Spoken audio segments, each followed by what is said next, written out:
आजकल की भागदौड़ भरी जिंदगी में शांति, स्पष्टता और एक मकसद की तलाश कितनी आम हो गई है। है ना? बिल्कुल।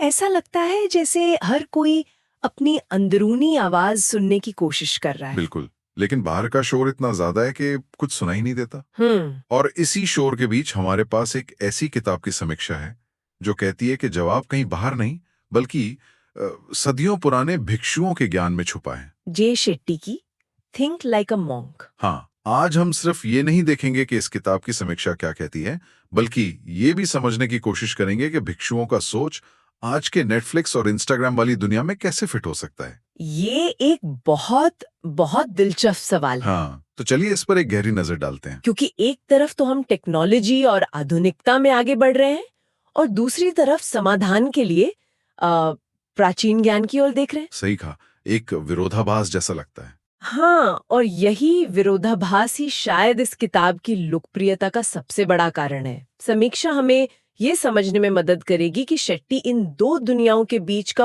पुल कैसे बनाते हैं। बिल्कुल, तो चलिए शुरू करते हैं। समीक्षा में जो एक बात साफ उभर कर आती है वो है किताब का सीधा सरल ढांचा। हाँ, बहुत ही सिस्टमैटिक है। इसे 3 हिस्सों में बांटा गया है। हम्म। लेट गो यानी छोड़ना, हम्म। ग्रो यानी बढ़ना, और गिव यानी देना। हाँ देना। हम्म। सुनने में तो काफी आसान लगता है। हम्म। तो पहला कदम है लेट गो। हम्म। इसमें नकारात्मकता, डर, अहंकार, दूसरों से तुलना करना। हाँ, इन सब चीजों को छोड़ने की बात की गई है। लेकिन ये छोड़ दो कहना तो बहुत आसान है। बिल्कुल। क्या समीक्षा इस पर कोई रोशनी डालती है कि ये असल में किया कैसे जाए? हाँ, और यहीं पर ये किताब सिर्फ एक दार्शनिक ग्रंथ बनने से बच जाती है। अच्छा। समीक्षा के मुताबिक शेट्टी एक बहुत ही प्रैक्टिकल तकनीक बताते हैं जिसे डिटैचमेंट या अलगाव कहते हैं। डिटैचमेंट। इसका मतलब विचारों से लड़ना नहीं बल्कि उन्हें बस देखना है। ओके।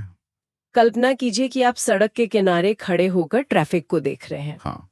हर गाड़ी एक विचार है। आपको हर गाड़ी के पीछे भागने की जरूरत नहीं है, आप बस उन्हें आते जाते देख सकते हैं।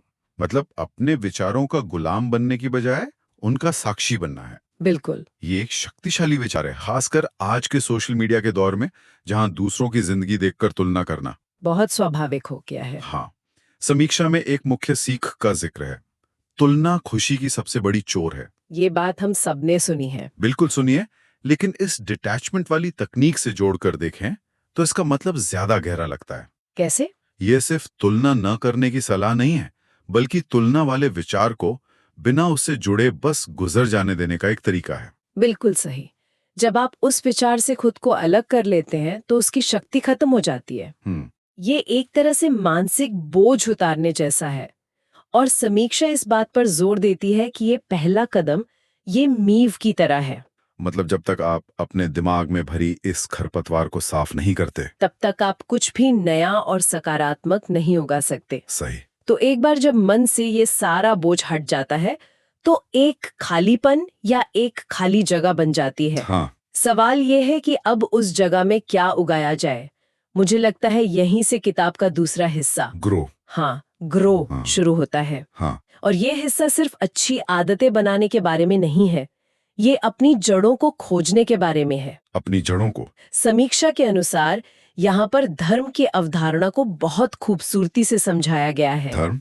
अक्सर हम धर्म को सिर्फ कर्तव्य या मजहब समझ लेते हैं, लेकिन यहाँ इसका मतलब है आपका असली स्वभाव, आपकी स्वाभाविक प्रवृत्ति, आपका उद्देश्य। मुझे ये धर्म वाली बात हमेशा थोड़ी थोड़ी रहस्यमयी लगती है। समीक्षा बताती है कि शेट्टी इसे बहुत जमीनी स्तर पर लाते हैं। वो कहते हैं कि आपका धर्म वहाँ है जहाँ आपकी विशेषज्ञता, आपकी एक्सपर्टीज, हाँ, और आपकी रुचि, आपका पैशन एक दूसरे से मिलते हैं। अच्छा, जहाँ आपकी स्किल और पैशन मिलते हैं। बिल्कुल। जब ये दोनों चीजें मिलकर दुनिया की किसी जरूरत को पूरा करती हैं, तो वही आपका धर्म है। ये तो आज के दौर में बहुत प्रासंगिक है ना? जहाँ लोग अक्सर अपने काम से जुड़ाव महसूस नहीं करते, वो सिर्फ सफलता के पीछे भाग रहे हैं, उद्देश्य के नहीं। और यहीं पर समीक्षा की एक और मुख्य सीख सामने आती है। कौन सी? उद्देश्य सफलता से ज्यादा महत्वपूर्ण है। इसका मतलब यह है कि अगर कोई अपने धर्म के हिसाब से जी रहा है तो हो सकता है कि वो दुनिया की नजर में बहुत सफल ना हो, लेकिन उसे एक गहरी आंतरिक संतुष्टि मिलेगी। हाँ, ये उस काम को करने का आनंद है जो आपकी पहचान से जुड़ा हो। ये सिर्फ पैसा कमाने के लिए नौकरी करना नहीं है। और जब कोई व्यक्ति इस तरह से आंतरिक रूप से ग्रो करता है तो उसका नजरिया बदल जाता है। कैसे? उसकी खुशी सिर्फ अपनी जरूरतों को पूरा करने तक सीमित नहीं रहती। और यहीं से हम स्वाभाविक रूप से तीसरे हिस्से पर पहुंचते हैं। गिव, यानी देना। हाँ, तो एक बार जब इंसान अंदर से मजबूत हो जाता है, अपने उद्देश्य को समझ लेता है, तो फिर क्या? क्या वो बस अपनी ही दुनिया में खुश रहता है? नहीं, और यहीं पर यह ढांचा बहुत खूबसूरत हो जाता है। ओके। किताब का तीसरा हिस्सा गिव उस सारी अंदरूनी ऊर्जा को बाहर की दुनिया की तरफ मोड़ देता है। इसमें आभार, दयालुता और सेवा की बात की गई है।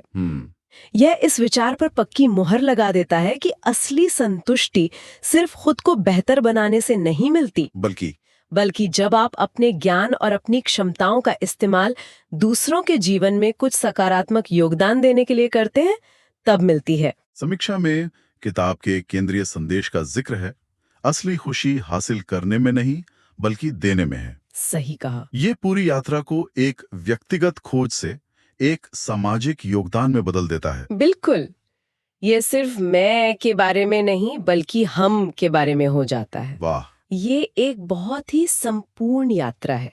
पहले अंदर की सफाई, फिर अंदरूनी विकास, और फिर उस विकास को दुनिया के साथ बांटना। तो इस पूरे ढांचे और इन विचारों को समझने के बाद अगर हम कुछ मुख्य सीखों को निकालें, तो वो क्या होंगी? मतलब की टेकअवेज। हाँ, किताब पढ़ने वालों के साथ क्या रह जाता है? समीक्षा में एक बात पर जोर दिया गया है कि आपके मन को एक मांसपेशी की तरह प्रशिक्षित किया जा सकता है। ये एक बहुत ही एम्पावरिंग विचार है ना? कि हम अपने विचारों के रहमो करम पर नहीं हैं, बल्कि उन्हें आकार दे सकते हैं। बिल्कुल। और दूसरी सीख इसी से जुड़ी है। मौन और ध्यान से स्पष्टता बढ़ती है। आज की शोर शराबे वाली दुनिया में तो हाँ, जहाँ हर तरफ से जानकारी और उत्तेजना की भरमार है, चुपचाप बैठने का विचार ही क्रांतिकारी लगता है। समीक्षा बताती है कि ये किताब इसे किसी रहस्यमयी कला की तरह नहीं, बल्कि एक व्यवहारिक अभ्यास के रूप में प्रस्तुत करती है, जिसे कोई भी कर सकता है। और एक और महत्वपूर्ण बात, शांति भीतर से आती है, चीजों से नहीं। ये सुनना और मानना दो अलग बातें हैं। बिल्कुल। हम सब जानते हैं कि नया फोन हमें हमेशा के लिए खुश नहीं करेगा, फिर भी हम उसे पाने के लिए दौड़ते हैं। इस चक्र को तोड़ने के लिए किताब कोई प्रैक्टिकल तरीका सुझाती है क्या? हाँ, समीक्षा के अनुसार किताब का जोर अनुभव पर है।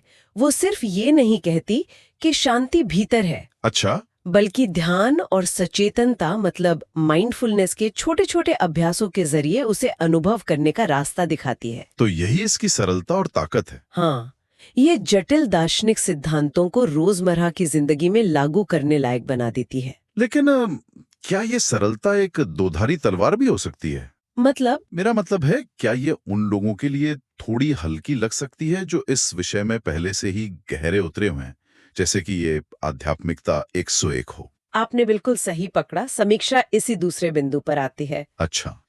ये बड़ी ईमानदारी से इसकी दो संभावित कमियों का उल्लेख करती है।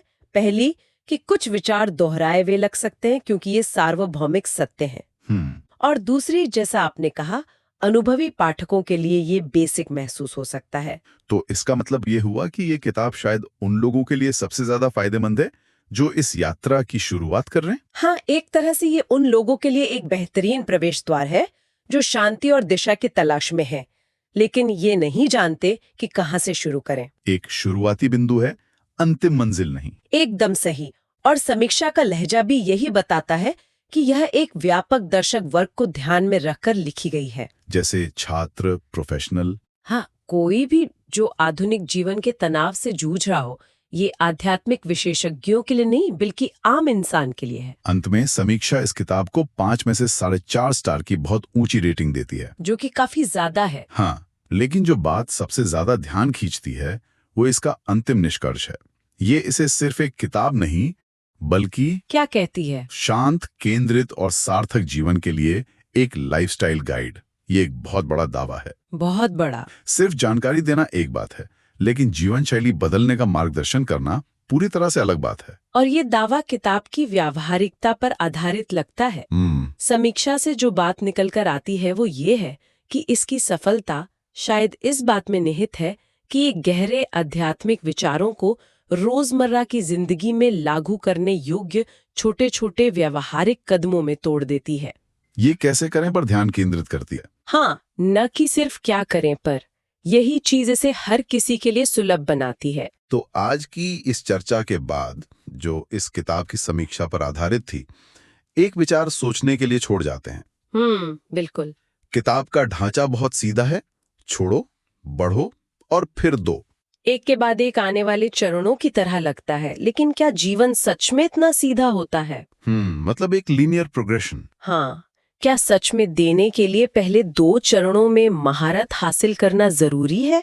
ये एक अच्छा सवाल है। या फिर क्या देने का कार्य, यानी किसी की मदद करना, सेवा करना, स्वयं ही हमारे अहंकार और नकारात्मकता को छोड़ने? हाँ, और हमें एक इंसान के तौर पर बढ़ने का सबसे शक्तिशाली तरीका हो सकता है? तो आप कह रही हैं कि शायद तीसरा कदम पहले 2 का नतीजा नहीं, बल्कि उनका कारण भी हो सकता है। हो सकता है। क्या ये चरण एक दूसरे से अलग है या एक दूसरे में इतने गुंथे हुए हैं कि उन्हें अलग किया ही नहीं जा सकता? इस पर विचार करना दिलचस्प होगा।